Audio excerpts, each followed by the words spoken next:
Hello guys, welcome back to Trading for Beginners, and in this video I'm going to talk about how can you buy MEMEX into your Bitget wallet. So without any further ado, let's dive right into this exciting video. Now, in order to buy MEMEX into your Bitget, you just simply have to open your Bitget wallet application.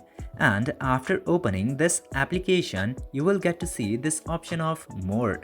Just simply tap to more. You can do that by going into trade option also, but we will do it in an easy way. Now go to more option and you will directly find this option of MEMEX into trading.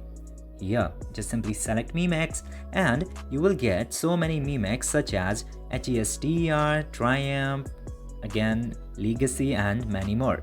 Just simply tap to buy option and you can select amount into here. Just simply choose the amount and after that tap to buy option.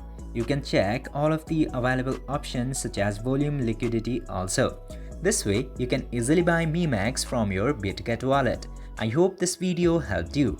If yes, don't forget to like, share and subscribe to the channel to never miss another update. Thank you for watching this video.